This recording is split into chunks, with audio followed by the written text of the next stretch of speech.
아멘. 박수로 하나님께 영광을 돌려. 감사합니다. 우리 찬양이 하나님께 영광이 된 줄로 믿습니다. 할렐루야. 예수님은 부활하셨습니다. 죽음의 권세를 물리치고 부활하셨습니다. 우리 박수로 우리 하나님께 영광을 돌립시다.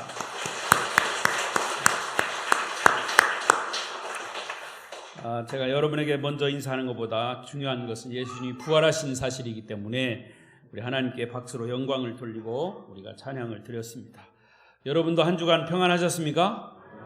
네, 특별히 지난 한 주간은 고난주간 특별 저녁 기도회로 우리 성도들이 함께 참여하고 또 영광을 돌려서 은혜를 받았습니다. 또 다시 부활절 아침에 이 예배 자리에 나오신 여러분을 축복합니다. 우리 서로도 인사하십시다. 예수님은 부활하셨습니다. 오늘도 만나서 반갑습니다. 잘 오셨습니다. 감고사축 감사합니다. 고맙습니다. 사랑합니다. 축복합니다.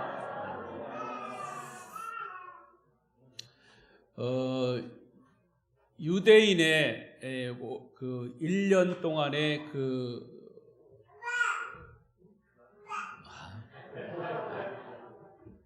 부활을 찬양한다고 영광을 돌리잖아요. 어린아이도. 유대 원력이 있습니다. 유대 달력이죠. 유대력이 있어요. 그 유대력은 네 가지의 색깔로 표시합니다. 우선은 이 사순절 기간 동안은 예수님의 고난은 보라색입니다. 보라색. 그래서 여러분들이 유심히 보셨으면 알지 모르지만 제가 이 고난 주간의 사순절은 주로 넥타이를 보라색으로 맸어요. 그리고 이제 고난이 지나면 부활절이잖아요. 오늘 부활절. 왜 여기 하얀 꽃으로 장식한 줄 아십니까? 저도 이 꽃사지를 이렇게 부탁을 해서 하얀 꽃사지로 했고요. 넥타이도 하얀 거죠. 네. 그 전에 이거를 좀 이렇게 주장했던 목사님들은 그 옛날 그 부인 권사님 집사님들이 부활절 되면 하얀 옷을 한복으로 입고 오셨어요. 그리고 목사님들도 하얀 가운으로 이렇게 입고, 요즘은 그게 크게 이렇게 드러나지 않습니다만은 유대력은 그렇습니다. 그리고 이제 예수님 부활 승천하시고 다시 성령을 보내셨잖아요. 성령 강림절은 하얀색에서 빨간색으로 바뀝니다. 성령은 붉은색을 상징하는 거기 때문에. 그리고 성령 그 붉은색이 지나면 이제 초록색이 됩니다. 초록색은 성장을 얘기하는 거죠. 성장. 그래서 이 네 가지 색깔이 1년 동안 돌아가는 거예요. 보라색, 하얀색, 붉은색, 초록색. 이것이 유대력의 색깔을 의미하는 거죠. 천주교를 여러분 유심히 보시면 천주교 강단에는 항상 이 네 가지 색깔을 이렇게 표시합니다. 우리 기독교에서도 유대력을 따라서 이제 그걸 상징적으로 그 절기를 그렇게 표시하는데 이제 그런 것은 많이 이제 희석이 됐죠. 그러나 그 색깔을 보면서 우리가 의미를 부여하는 거죠. 그래서 오늘도 부활하신 주님 이 아침 부활절에 이렇게 하얀 것으로 백합으로, 그리고 우리 성결 교단의 그 랜드마크가 뭐냐면 그 가시밭에 백합합니다. 그래서 이 부활을 조금 강조한 그런 부분이 있죠. 로마서 100도 계속 유효합니다. 사순절이 지났어도 지금 10명 중에 선착순 10명 중에 이제 두 분이서 이제 백독을 하셨고, 앞으로도 계속 하시면서 10명까지는 제가 기다리고 있겠습니다. 간증문을 주셔서 제출하시면 백독하신 것으로 간주하고 그 10분에게 틀림없이 상을 드리겠습니다. 오늘 설교의 제목은요, 부활은 역사적인 사실입니다. 시작. 부활은 역사적 사실입니다. 부활은 역사적인 사실입니다. 여러분 그렇게 믿으십니까? 한때는요, 인도에서는 석가모니의 그 뼈가 석가모니 죽은 그 뼈가 발견되었다 해서 아주 난리가 난 적이 있었습니다. 그게 세계 토픽 뉴스로도 막 전해진 적이 있어요. 그래서 석가모니의 그 뼈 조각을 쫙 진열해 놓고 많은 사람들이 거기다 절을 하고 수백만 명의 인도 사람들은 시가hen진을 벌이고 아주 야단 법석을 떨었습니다. 그런데 많은 사람들이 이 석가모니의 뼈 조각 앞에 절하는 것을 지켜보던 그 인도에 파송된 어떤 선교사님이 자기 친구가 옆에 있었는데 그 친구에게 이렇게 말했답니다. 친구여, 만약 저 사람들이 예수님의 뼈를 한 조각이라도 발견했다면 이미 기독교는 이 세상에 존재하지 않는다. 그렇게 이야기를 했다고 합니다. 그렇습니다, 여러분. 기독교는 그들처럼 죽은 신을 믿는 종교가 아니고 살아있는 신을 믿는 종교입니다. 기독교는 죽은 신을 믿는 종교가 아니고 죽음의 권세를 물리치고 다시 살아나신, 부활하신, 그리고 영원히 살아계신 예수 그리스도를 믿는 종교임을 믿습니다. 여러분, 기독교는 예수가 죽었다고 하는 것으로 끝나버리면 아무 의미가 없습니다. 예수가 부활하지 않으셨다면 목사인 저는 사기꾼이에요. 지금 예배드리고 있는 우리는 모두가 헛수고하는 겁니다. 만약에 예수 부활이 없다면, 예수 부활이 없었다면 이 세상 모든 기독교인은, 또 특히 목사요, 선교사는 다 사기꾼이에요. 왜? 가짜를 전하니까. 그러나 우리가 이렇게 예수를 전하는 것은 예수 그리스도가 다시 사셨기 때문에, 그를 믿는 자는 영원히 살기 때문에, 할렐루야. 우리가 예배 드리는 대상은 부활하신 예수 그리스도이십니다. 오늘 그런 분은 아무도 없겠지만, 오늘 여러분 중에 그런 분은 아무도 없겠지만, 여러분 중에 예수님의 부활을 조금이라도 의심하고 믿지 못하는 분이 있다면 아마 듣기 거북하실지 모르지만 예수님의 부활을 믿지 않는 사람은 구원이 없습니다. 아무리 윤리 도덕적으로 선하고 착해도 예수의 부활을 믿지 않으면 구원은 없는 겁니다. 구원받지 못하는 겁니다. 왜냐? 예수님의 부활을 믿어야 예수님이 나의 구원자임이 확증되기 때문입니다. 아무리 누가 주여 주여 외쳐도 부활을 믿지 않고 외치는 주여는 절간에서 부처님 앞에서 연불 외는 것과 다름이 없어요. 그래서 오늘 부활절 아침에 예수님의 부활이 조금이라도 의심되는 사람들은 이 말씀을 통해서 확신을 갖게 되시기를 축원합니다. 부활을 머리로만 동의하고 부활의 예수님의 이름의 능력을 아직 경험하지 못했다면 그 이름의 능력을, 예수님의 부활의 이름의 능력을 회복하는 시간이 되시기를 바랍니다. 고린도전서 15장에 보면 사도 바울은 고린도 교회에 보낸 편지를 쓰면서 이 복음에 대해서 아주 명확하게 전하고 있습니다. 이 부분을 읽어봐야 돼요. 화면을 열어주세요. 고린도전서 15장 1절 다 같이 읽습니다. 시작. 형제들아, 내가 너희에게 전한 복음을 너희에게 알게 하노니 이는 너희가 받은 것이요 또 그 가운데 선 것이라. 너희가 만일 내가 전한 그 말을 굳게 지키고 헛되이 믿지 아니하였으면 그로 말미암아 구원을 받으리라. 내가 받은 것을 먼저 너희에게 전하였노니 이는 성경대로 그리스도께서 우리 죄를 위하여 죽으시고 장사 지낸 바 되셨다가 성경대로 사흘 만에 다시 살아나사. 할렐루야. 이게 바로 복음이라는 겁니다.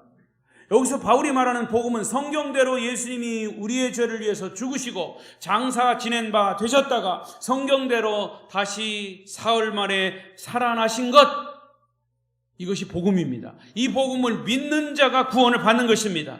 이 복음에 사로잡힌 자들만이 삶에 엄청난 변화가 일어납니다. 그래서 사도행전에서는 예수님의 부활이 인류 모든 사람에게 누구도 부인할 수 없는 증거다, 그렇게 얘기했습니다. 자, 또 읽어보겠습니다. 사도행전 17장 31절 시작. 이는 정하신 사람으로 하여금 천하를 공의로 심판할 날을 작정하시고 이에 그를 죽은 자 가운데서 다시 살리신 것으로 모든 사람에게 믿을 만한 증거를 주셨음이니라 하니라. 자, 잘 보세요. 하나님은 우리 인간들에게 예수를 믿고 구원받으라고 증거품을 주셨는데 그 증거가 뭐냐? 부활이라는 겁니다. 지금도 여러분 그렇게 하라는 얘기는 아니고 이 휴대폰을 딱 꺼내 들고 네이버에다가 예수 부활을 딱 쳐보세요. 그러면 백과사전에도 나오고요. 예수 부활이 뭔지 거기 설명되어 나옵니다. 예수 부활은 예수님이 인간 인류의 죄를 위해서 죽으셨다가 다시 살아나셨다라는 사실을 예수 부활이라고 거기에 기록하고 있어요. 이게 뭡니까? 모든 인류에게, 예수를 믿지 않는 사람들에게도, 모든 사람에게도 하나님이 증거품을 주셨어요. 그게 부활이라는 거예요. 믿을 만한 증거를 주셨다는 거예요. 할렐루야. 여러분, 하나님은 이렇게 예수 부활을 통해서 우리가 믿을 수 있는 증거, 그러니까 여러분들이 혹시 믿지 않는 사람들과 얘기할 때 너는 뭘 믿냐 이렇게 얘기했을 때 나는 예수를 믿는다. 예수 뭘 믿냐? 그럼 나는 예수가 나를 위해 십자가에 죽으시고 다시 부활한 사실을 믿는다. 그 부활이 내가 예수 믿는 증거다. 이렇게 얘기하면 되는 거예요. 헛소리 하고 있네. 그 사람은 헛소리일지 몰라도 나는 그게 진리예요. 그게 복음이기 때문에 믿는 거예요. 아멘. 여러분, 그렇습니다. 이제 그 부활의 현장으로 여러분들을 인도하겠습니다. 이제 저를 따라오십시오. 정신 차리고 따라오십시오. 예수님께서 부활하신 날 새벽 미명 평소에 주님을 따르던 여인이 있었습니다. 그 여인은 향을 준비해서 예수님을 성묘하러 가는 겁니다. 뭐하러 간다고요? 우리가 대개 장사 지낸 지 3일 되면 소위 사무제를 지내요. 불교 용어로 사무제. 여러분, 사무제 그런 거 여러분들이 우리 기독교인들은 쓰는 거 아니에요. 사모제 그러잖아요. 그게 사무제. 장사 지내고 3일째 되는 날 가서 제사 지낸다 그 말이에요. 근데 우리는 그런 거 쓰는 거 아니고 그냥 3일째 되는 날 성경에 나온 대로 우리가 성묘 가는 거예요. 성묘. 무덤을 살피러 가는 것. 이 막달라 마리아가 무덤을 살피러 가는 겁니다. 그런데 가서 보니까 천사들이 이 여인에게 책망을 합니다. 무슨 책망을 합니까? 어찌하여 산 자를 죽은 자 가운데서 찾느냐? 이게 뭔 소리랴? 이 여인이 깜짝 놀랐어요. 여러분, 오늘날 성도들 가운데도요, 부활하신 주님을 죽은 자 가운데서 찾는 자들이 많아요. 다시 말하면 예수 그리스도의 부활을 믿지 않는다 그 말이에요. 그러나 예수님은 살아나셨습니다. 부활하셔서 오늘 이 시간에도 우리와 함께 성령으로 계심을 믿습니다. 여러분의 가슴 속에 살아계셔서 친히 말씀하시고 가르치시고 힘과 능력을 주시고 지혜를 주시고 모든 것을 합력해서 승리케 하시는 분임을 믿습니다. 여러분, 성경에는요 크고 작은 여러 가지 기적들이 기록되어 있는데 특히 그 중에 대표적인 것이 뭐냐? 구약에서는 하나님이 말씀으로 천지를 창조하신 것이 기적이에요. 신약에서는 예수 그리스도가 죽으셨다가 3일 만에 부활하신 것이 기적입니다. 그래서 우리가 하나님의 천지 창조와 예수님의 부활의 기적을 믿으면 성경에 나오는 모든 기적을 다 이해하고 믿을 수 있습니다. 그만큼 성경에서 천지 창조와 부활은 아주 중요한 핵심적인 사건입니다. 특히 저는 이 예수님의 부활 사건이 이 설교를 통해서 여러분에게 다시 한번 마음에 각인이 되는, 그래서 확신이 되는 시간이 되시기를 바랍니다. 그냥 1년에 한 번 찾아오는 부활절이니까 성경에 있는 부활 사건 이야기를 듣는 것으로 끝나는 것이 아니라 여러분 개개인이 예수님의 부활의 능력을 회복하는 그런 시간이 되시기를 바랍니다. 이 부활의 능력을 회복하면 코로나가 문제가 아니에요. 여러분의 인생의 모든 문제가 풀립니다. 우리 그리스도인들은 부활절에만 듣는 말씀이 아니라 매일매일의 삶이 부활신앙으로 어떤 상황에서도 주님의 부활은 나의 부활입니다, 이런 신앙 고백이 있을 때 승리할 줄로 믿습니다. 주님의 부활은 나의 부활이다. 시작. 믿습니까? 자, 그러면 다시 1절 2절을 보겠습니다. 오늘 본문 1절 2절. 1절 2절 시작. 안식 후 첫날 일찍이 아직 어두울 때에 막달라 마리아가 무덤에 와서 돌이 무덤에서 옮겨진 것을 보고 시몬 베드로와 예수께서 사랑하시던 그 다른 제자에게 달려가서 말하되 사람들이 주님을 무덤에서 가져다가 어디 두었는지 우리가 알지 못하겠다 하니. 자, 본문에 보면 예수님의 부활을 처음 목격한 사람이 누구라고요? 막달라 마리아. 그는 예수님을 성묘하러 갔습니다. 자, 성묘하러 갔다는 의미를 잘 생각해 보세요. 1절에 보니까 안식 후 첫날 일찍이 아직 어두울 때, 그 당시 안식일은 토요일이었어요. 오늘날의 토요일.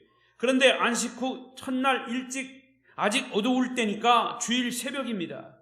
오늘날 우리가 주일을 지키는 이유는 뭐냐? 예수님의 부활 때문에 주일을 지키는 거예요. 원래 인류는 토요일에 안식을 했었는데 예수님이 주일 새벽에 부활하셨기 때문에 주일을 지키는 겁니다. 그래서 여러분, 일주일에 가장 첫날이 어느 날이에요? 월요일입니까? 아니에요. 주일이에요. 우리로서 주일, 일반 사람들이 일요일 그러잖아요. 일, 월, 화, 수, 목, 금, 토입니다.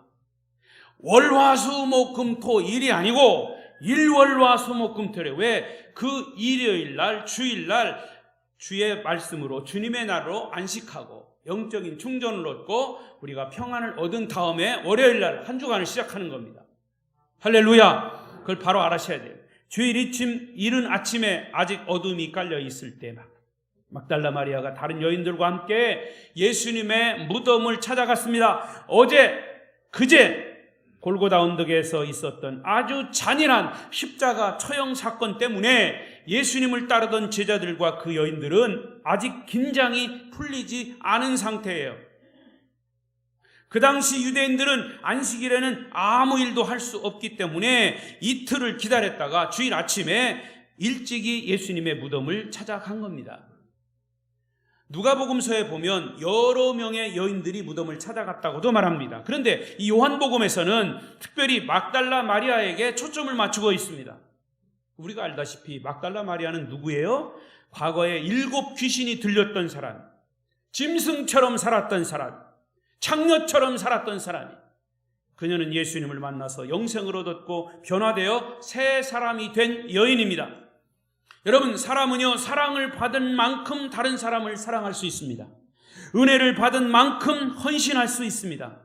막달라 마리아는 예수님께 받은 은혜가 너무 크기 때문에 그녀는 자신의 인생을 구원하시고 변화시킨 예수님에 대한 그 사랑은 아주 특별했습니다. 그래서 예수님의 무덤에도 새벽같이 달려간 것입니다. 그녀가 예수님의 무덤에 도착해 보니까 무덤을 지키던 로마 군인은 온데간데 없어졌고 무덤 입구에 막았던 육중한 돌도 다 열려 있었고 그리고 무덤 안은 텅 비어 있었다고 요한복음은 증언합니다. 그래서 그녀는 본능적으로 생각하기를 혹시 누가 예수님의 시신을 훔쳐가지는 않았나라는 생각을 했어요.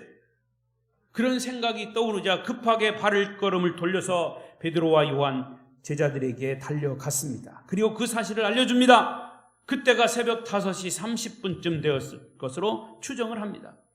사실 막달라 마리아는 예수님의 부활에 대한 믿음은 없었어요. 잘 보세요. 아까 성묘 같다는 얘기했죠.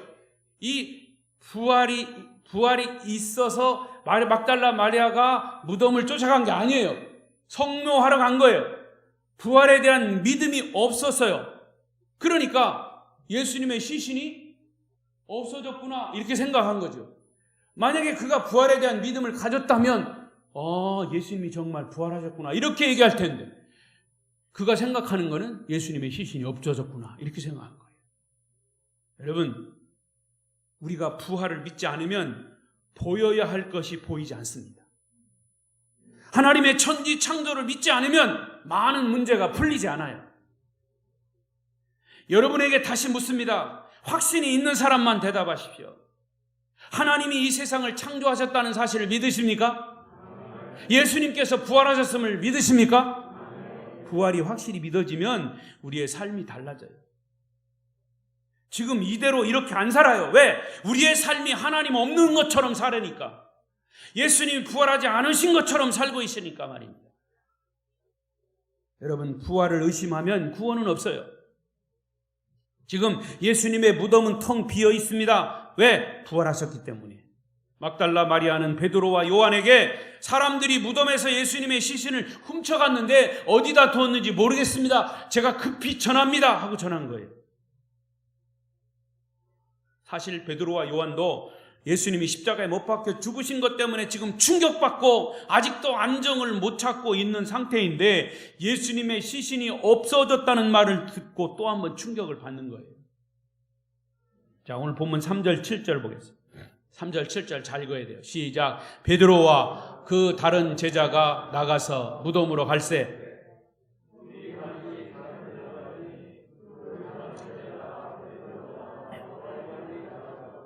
먼저 무덤에 이르러 구부려 세마포 놓인 것을 보았으나 들어가지는 아니하였더니 시몬 베드로는 따라와서 무덤에 들어가 보니 세마포가 놓였고 또 머리를 쌌던 수건은 세마포와 함께 놓이지 않고 딴 곳에 쌌던 대로 놓여 있다. 이 말씀을 자세히 보시면 요한복음을 기록한 사도가 누굽니까? 요한입니다. 근데 여기 요한이 나와요. 근데 요한의 이름이 나오지 않아요. 이게 바로 요한의 태도가 거기에 기록되어 있는 거예요. 요한복음에서 자신의 이름을 기록하지 않으면서도 은근히 자신을 나타냅니다. 여기 보세요. 베드로와 그 다른 제자라고 그랬죠? 그 다른 제자가 자기입니다. 요한. 그러니까 바로 베드로와 요한의 매우 다른 성격이 여기 나옵니다. 두 사람이 지금 막달라 마리아의 말을 듣고 예수님의 무덤으로 급히 뛰어갔습니다. 근데 사실 그 무덤에 먼저 도착한 사람이 누구냐? 요한이에요. 그리고 그 뒤로 베드로가 도착했습니다. 아마 달리기를 요한이 더 잘했던 모양이에요. 그런데 잘 보시면 이 무덤 안에 먼저 들어간 사람이 누구냐? 요한이 아니라 베드로입니다. 요한은 그 안에 들어가지 않고 이 무덤 주위를 살피고 있습니다. 아주 신중한 사람이에요. 그러나 베드로는 나중에 도착했지만 무덤 안으로 먼저 들어갔어요. 요한은 섣불리 행동하지 않고 면면히 살피는 관찰력이 뛰어난 사람이지만 늦게 도착한 베드로는 앞뒤 가리지 않고 무덤 안으로 그냥 뛰어갔습니다. 그들의 성격이 잘 나타나 있습니다. 그런데 이 부분에서 우리는 또 다른 메시지가 있음을 발견합니다. 왜냐? 이 교회라고 하는 곳은 아주 다양한 곳입니다. 성격이 급한 사람, 관찰력이 뛰어난 사람, 행동이 민첩한 사람 등등 여러 유형의 사람이 모이지만 모든 사람들이 하나님이 주신 달란트대로 주님의 사역에 필요한 사람들임을 믿습니다. 어떤 사람의 유형은 좋고 어떤 사람의 유형은 나쁘다고 말할 수 없어요. 서로 다른 것을 틀리다고 오해하면 안 돼요. 틀린 것이 아니고 서로 다를 뿐입니다. 나와 똑같지 않으면 틀렸다고 정죄하는 것은 잘못된 것입니다.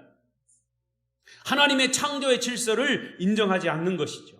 그래서 교회의 일꾼들을 세우는 것이 아니겠습니까? 이 사람은 여기에 필요하고 저 사람은 저기에 필요하고 요한 같은 사람, 베드로 같은 사람, 바울 같은 사람. 그러나 베드로와 요한은 성품이 판이하게 달랐지만 한 팀을 이루어서 복음을 전하는 사역한 일에 아주 헌신을 다했던 사람입니다. 요한은 분석적이고 합리적인 성품대로 무덤 안팎의 상황을 지금 본문에서 자세히 설명하고 있어요. 이렇게 자세히 안팎을 설명한 곳은 요한복음밖에 없습니다. 예수님의 시신을 감쌌던 고운 삼배 세마포가 놓여 있다고 묘사합니다. 어떻게 시신은 없고 고운 삼배옷만 놓여 있을까요? 죽은 시체가 스스로 삼배옷을 벗었든지 아니면 누군가 벗겨줬든지 둘 중에 하나예요. 시신은 없고 그냥 싼 배만, 세마포만 있었다. 마치 누에고치가 고치를 빠져나오시듯이 예수님이 고운 베옷을 빠져나오셨다고만 밖에 설명할 수가 없어요. 다시 말하면 부활하신 겁니다. 다시 살아나신 겁니다. 또 하나, 머리를 감쌌던 수건은 고운 삼배와 함께 놓이지 않고 딴 곳에 쌌던 대로 있었다 그랬어요. 여러분, 죽은 시신이 스스로 고운 베옷과 수건을 벗을 수는 없지 않습니까? 만약 시신이 스스로 벗었다면 고운 베옷과 수건이 헝클어져 있든지 한 곳에 모여 있었을 것입니다. 하지만 고운 삼베옷과 수건이 따로 놓여 있었다는 것은 시신이 그대로 빠져난 것 외에는 달리 설명할 수가 없습니다. 예수님이 부활하신 것이 분명하다 그 말입니다. 사도 요한은 그것을 그렇게 설명한 것이에요. 그런데 이런 상황에서 부활을 믿지 못하는 제자들과 여인들이 있습니다. 8절 9절이에요. 8절 9절. 시작. 그때야 무덤에 먼저 갔던 그 다른 제자도 들어가 보고 믿더라. 그들은 성경에 그가 죽은 자 가운데서 다시 살아나야 하리라 하신 말씀을 아직 알지 못하더라. 잘 보세요. 8절에서는 뭘 믿었다는 겁니다. 뭘 믿었다는 겁니까? 일단 시신이 없어졌다는 것을 믿었다는 거예요. 자기들이 확인하고. 그리고 9절에 가서는 가로 열고 가로 닫고 그들은 성경에 그가 죽은 자 가운데서 다시 살아나야 하리라 하신 말씀을 아직 알지 못하더라. 제자들도 예수님이 그렇게 숱하게 부활할 것이라고 말씀한 것을 아직도 의심하고 있습니다. 평소에 예수님이 말씀하신 부활에 대해 믿었더라면 모든 의심은 한 방에 풀렸을 것인데 제자들은 부활을 아직도 믿지 않았기 때문에 지금 매우 혼란스러운 겁니다. 여러분, 창세기 1장 1절 태초에 하나님이 천지를 창조하시니라 라는 말씀을 믿는 순간 성경의 모든 세계가 파노라마처럼 열리게 될 것입니다. 그러니까 믿음 있느냐 없느냐는 어디서 판결이 나냐? 창세기 1장 1절에서 판결이 나는 거예요. 나는 오병이어의 기적은 그래도 그냥 좀 믿을만한데 나는 부활을 믿지 못하겠다. 그건 가짜예요. 요거는 믿고 저거는 안 믿고 그건 가짜라는 말이에요. 성경의 모든 세계는 창세기 1장 1절부터 예수 그리스도가 부활했다고 하는 사실을 믿는 그 순간부터 우리의 삶의 모든 문제는 풀리게 되어 있습니다. 죽은 자를 일으키시고 없는 것을 있게 하시는 일은 아주 간단합니다. 하나님이 말씀으로 천지를 창조하셨기 때문에. 그러니까 하나님의 천지 창조를 인간의 이성으로 이해하려고 하니까, 이 지성으로 이해하려고 하니까 이해가 안 되는 거예요. 인간의 이성과 잘 맞는 것은 창조론이 아니라 우리가 학교에서 배웠던 진화론이에요. 따라서 사람들은 진화론이 과학적 사실이 아님에도 불구하고 그냥 거기에 매력을 느끼는 겁니다. 제자들은 예수님이 죽으시고 3일 만에 부활하셨다는 말을 3년 동안 3번씩 아주 심각하게 말씀하셨는데 그것을 믿지 않았다는 거예요. 주님의 말씀을 믿었다면 이렇게 충격과 엄청난 혼란에 빠지지 않았을 겁니다. 아, 예수님이 말씀하신 대로 부활하신 거야. 시신이 없어진 건 부활하신 거야. 이렇게 믿으면 그냥 끝나는 건데 그거를 의심하고 있어요. 거기에 따른 대응을 했을 건데. 자, 그런데 10절을 보십시오. 10절에 보니까 이에 두 제자가 자기들의 집으로 돌아가니라. 여러분 한번 상황을 생각해 보세요. 예수님이 부활하셔서 지금 시신이 없어졌다라고 하는 이 생각을 했다면 이 베드로와 요한이 난리가 났을 거예요. 아, 예수님이 부활하셨구나. 아, 예수님 부활하신 주님이 어디 가셨지? 막 이렇게 찾고 난리를 정말 쳤을 텐데 어디 갔어요? 집으로 갔어요. 왜? 아직도 예수님의 시신이 없어졌나 봐. 이거 큰일 났기는 났네. 하고 그냥 그걸 믿지 않고 집으로 돌아간 겁니다. 할 말을 잃은 거예요. 여러분, 사람들은요, 예수를 믿지 않고 반대하다가 계속 어떤 기적이 막 일어나고 있으면 할 말을 잃어버려요. 지금 그들은 예수님의 부활을 믿지도 못하고 부인도 못하면서 어정쩡한 상태예요. 이것이 2000년 전 주일 새벽 5시쯤 일어난 예수님의 부활 사건입니다. 지금 여러분은 예수님의 부활 사건을 보면서 어떤 마음이 드십니까? 매일 들었던 1년에 한 번씩은 꼭 들었던 그런 말씀으로 그냥 취비해 버리실 겁니까? 지금 제자들의 모습이 아마도 우리들의 모습이 될 수 있어요. 자, 이제 장면이 바뀌어서 저를 잘 따라오고 있으신가요? 고개를 드시고 저를 보시고 눈을 뜨세요. 잘 따라가요. 뭐 지루하지는 않으신가요? 예수님이 부활하셨다는 이 쇼킹한 뉴스를 보내고 있는데 지루하다면 분명히 문제가 있어요. 여러분, 무덤 안을 지키던 두 천사가 이제 등장을 합니다. 지금 막달라 마리아는 예수님의 부활 현장을 보고 있습니다. 그녀는 예수님의 무덤을 떠나지 않고 그대로 남아 있어서 누가 예수님의 시신을 훔쳐갔는지 지금 알아보려고 합니다. 이미 베드로와 요한은 집으로 가버렸어요. 그런데 그렇게 돌아가면 안 되잖아요. 어떻게 해서든지 예수님의 시신을 찾든지 이걸 확인을 하든지 해야 되는데 말이에요. 여러분, 이런 의심이 우리의 의심일 수 있습니다. 예수님이 설마 살아나셨을까? 평소에 들었던 말씀이 설마 이루어졌을까? 그러나 여러분, 사람이 사랑을 하게 되고 사랑을 받게 되면 아무도 못 말리는 거예요. 사랑은 이론이 아니라 실천이에요. 막달라 마리아의 예수님에 대한 사랑이 그랬습니다. 자, 11절 12절을 보세요. 마리아는 무덤 밖에 서서 울고 있더니 울면서 구부려 무덤 안을 들여다보니 흰 옷 입은 두 천사가 예수의 시체에 누웠던 곳에 하나는 머리편에 하나는 발편에 앉았더라. 누가 보였습니까? 누구를 만났습니까? 천사 둘을 만났습니다. 베드로와 요한도 보지 못한 천사를 이 막달라 마리아는 본 것입니다. 사실 이 두 천사는 베드로와 요한이 집으로 돌아간 후에 거기에 나타난 게 아닙니다. 처음부터 예수님 무덤 안에 있었습니다. 막달라 마리아는 예수님의 시신을 찾으려고 울다가 다시 무덤 안을 들여다보았을 때 거기 두 천사가 앉아 있는 것을 보게 된 것입니다. 얼마나 놀랐겠습니까? 여기서 우리는 또 한 가지 깨달아야 할 메시지가 있습니다.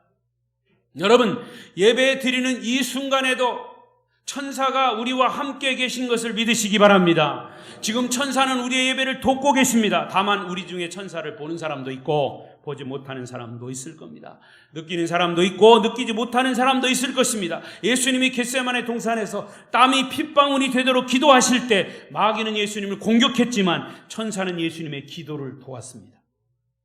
어느 날 우리가 기도할 때 갑자기 가슴이 뜨거워지고 정말 기절할 것 같은 상황에서도 힘이 생기고 찬송이 나고 말할 수 없는 기쁨이 솟아난다면 성령이 역사하시거나 천사들의 도움이 있는 줄로 믿으시기를 바랍니다.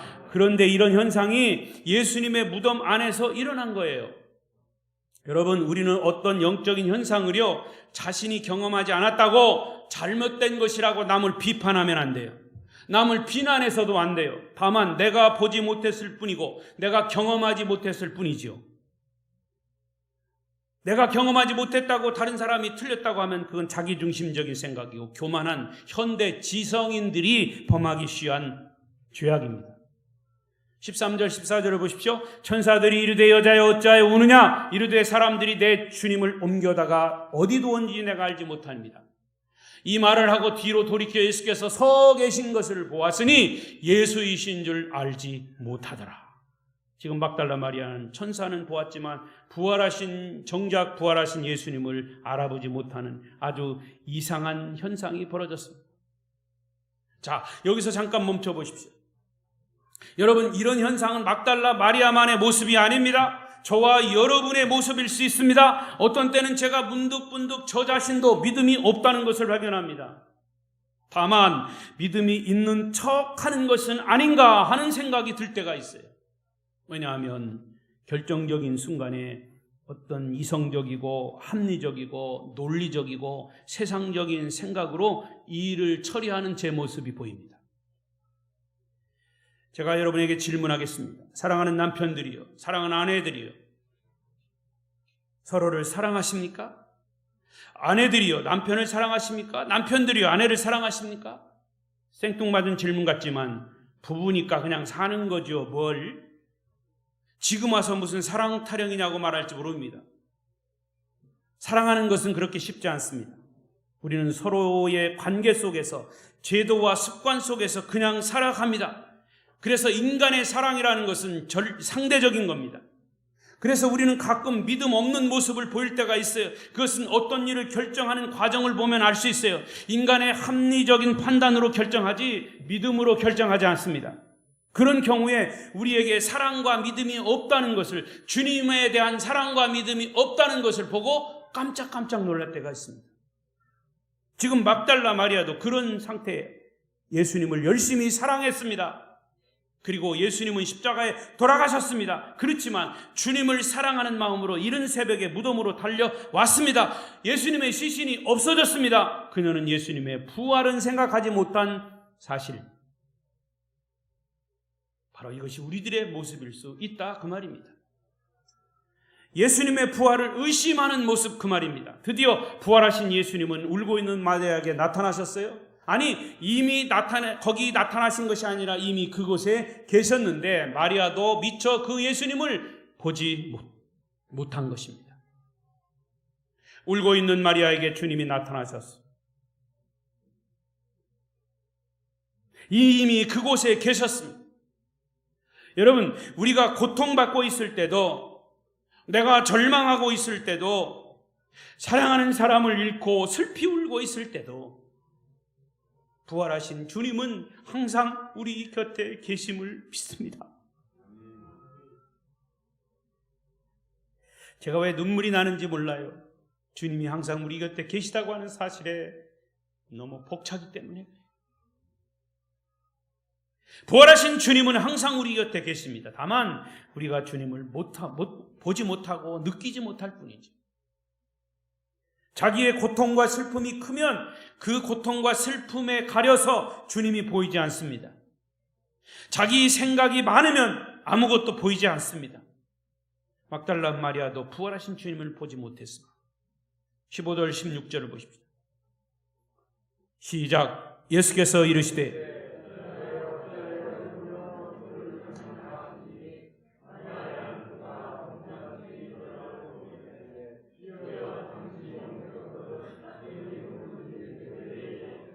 그리하면 내가 가져가리이다. 예수께서 마리아야 하시거늘 마리아가 돌이켜 히브리 말로 라보니 하니 이는 선생님이라는 말이라. 아멘. 예수님이 말씀하시는데도 마리아는 그분이 부활하신 주님인 줄을 알아보지 못했습니다. 그렇게도 사랑하며 따라다닌 마리아도 부활하신 주님을 알아보지 못했던 것입니다. 이것이 영적인 소경입니다. 여러분, 금식하며 기도해도 때로는 예수님이 보이지 않을 수 있습니다. 예배를 드리는 중에 천사가 도와주는 것도 알아차리지 못하는 것은 어떤 의미에서 영적인 눈이 가려졌기 때문입니다. 결국 예수님이 마리아야 라고 부르자 그때야 정신이 번쩍 들면서 마리아는 부활하신 예수님을 알아보았습니다. 그제야 영적인 눈이 열린 것입니다. 막달라 마리아는 예수님의 음성을 듣고 부활의 실체를 보게 된 것입니다. 17절 8절 예수께서 이르시되 나를 붙들지 말라. 내가 아직 아버지께로 올라가지 아니하였노라. 너는 내 형제들에게 가서 이르되 내가 내 아버지 곧 너희 아버지 내 하나님 곧 너희 하나님께로 올라간다 하라 하시니, 막달라 마리아가 가서 제자들에게 내가 주를 보았다 하고 또 주께서 자기에게 이렇게 말씀하셨다 이르니라. 할렐루야. 부활하신 예수님을 본 막달라 마리아는 이제 그 자리에 가만히 있을 수가 없었습니다. 자기가 만난 부활하신 주님을 그대로 전해야만 했습니다. 그래서 집으로 돌아간 제자들에게 달려갔습니다. 그리고 말하기를 내가 부활하신 주님을 보았습니다. 내가 부활하신 주님을 만났습니다. 라고 제자들에게 전했습니다. 부활하신 주님을 만난 사람은 주님을 전하지 않을 수가 없는 것이죠. 이제 말씀을 뵙겠습니다. 제가 전에 심호하던 어떤 교회에서 저는 두 사람에게 비슷한 이야기를 들은 적이 있습니다. 오해하지 말고 들으세요. 어떤 분은 어느 주일날 제가 강단에서 막 설교를 하는데 설교 끝나고 얘기하는 거예요. 목사님, 드릴 말씀 있어요. 뭔데요? 저는요, 목사님 설교하시는 그 머리 위에 오늘 빛이 막 하게 비추는 모습이 제 눈에 선명하게 보였습니다. 그날 저는 똑같이 세수하고 갔고 그냥 이렇게 똑같이 안경 쓰고 갔는데 제가 잘나서 그런 게 아니라 하나님이 그 가운데 말씀을 전하는 사자에게 함께 하셨던 것이 확 느껴오더라고요. 그리고 또 그건 다른 교회인데 그분 어느 평일날 자기가 교회에 기도하러 왔는데 혼자 기도하는 중에 강단에 담임 목사님이 서 계신데 위에서부터 그냥 둥그런 빛이 계속 비추고 있는 것을 보았다고 말씀을 하시더라고요. 이런 간증들은 아주 주관적인 얘기이기 때문에 다른 사람이 믿을 수도 있고 믿지 않을 수도 있어요. 그러나 중요한 것은 이런 것이 영적인 현상들이라는 겁니다.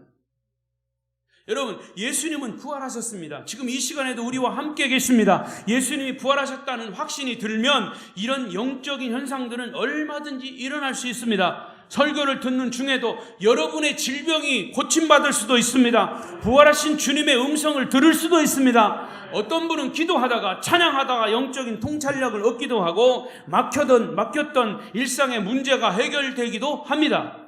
그 자리에 천사가 있고 부활하신 주님이 함께 계시기 때문입니다.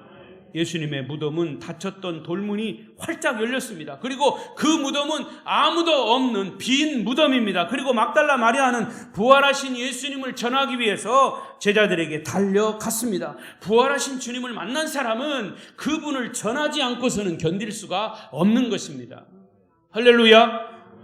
여러분은 교회에 와서 예배를 드리면서 무엇을 경험하십니까? 물론 보이는 겉모양도 아름다워야 합니다. 그러나 내용 없는 겉모양은 빛 좋은 게살구에 불과합니다. 진짜 내용은 부활하신 예수 그리스도를 만나는 것입니다. 예배 속에서 만나는 것입니다. 우리는 부활하신 예수님을 보고 만나야 합니다. 하나님께서 예배드리고 예수님이 함께 하시고, 하나님께 예배드리고 예수님이 함께 하시고 성령님이 천사들까지 동원하셔서 우리 예배를 삼위일체 하나님이 도우심을 믿습니다. 어떤 분은 그렇게 말할 수 있습니다. 목사님, 부활하신 주님 만나는 방법을 알려주세요. 만나고 싶지만 만나지지 않네요. 그러나 그것은 우리의 믿음입니다. 얼마나 내가 주님을 만나고자 하는 열망이 있느냐, 그것입니다. 나의 자존심, 나의 체면, 나의 사회적 지위, 나의 의로움, 네 모든 것을 주님께 겸손히 내려놓고 내가 주님을 만나고자 하는 열정과 열망이 있을 때 그 기대감이 어떤 것보다 커야 합니다. 그럴 때 주님은 우리를 만나 주십니다. 너희는 내게 부르짖으라. 내가 네게 응답하겠고 하늘의 크고 비밀한 일을 네게 보이리라. 사모하고 또 사모할 때 주님은 분명히 만나 주십니다. 기도하고 말씀을 들을 때, 찬양할 때, 그리고 나의 일상 속에서 주님은 나를 만나 주십니다. 지금 이 예배 가운데 부활하신 주님께서 여러분과 함께 계심을 다시 한번 믿으시기 바랍니다. 그분 앞에서 우리들의 세속적이고 육신적인 것들을 다 내려놓으십시오. 그리고 우리의 삶이 주님이 주인 되는 고백을 하며 그분께 모두를 맡기십시오. 그러면 부활하신 주님은 우리의 삶을 거룩한 삶으로 인도하실 것입니다. 성도 여러분이요, 우리는 부활하신 예수님을 만남으로 놀랍게도 육체가 새로워지고 영혼이 빛나게 될 것입니다. 세상의 어떤 것과 비교할 수 없는 영적인 평화와 거룩함을 우리가 경험하게 될 것입니다. 무덤 안에 천사들과 부활하신 예수님이 함께 있었던 것처럼 울면서 시신을 찾았던 막달라 마리아에게 부활하신 주님이 마리아야 라고 부르셨던 것처럼 이제 지치고 병들어 모든 세상, 모든 희망이 사라진 사람들에게 주님은 우리를 부르십니다. 아름다운 교회야, 박재규 목사야, 내가 너를 안다. 내가 너를 사랑한다. 내가 너를 축복한다. 부활하신 주님의 음성을 여러분도 듣게 되시기를 바랍니다. 예수님은 부활하셨습니다. 부활하신 주님은 지금도 바로 여러분과 함께 계십니다. 함께 계심을 믿으시기 바랍니다. 기도하겠습니다.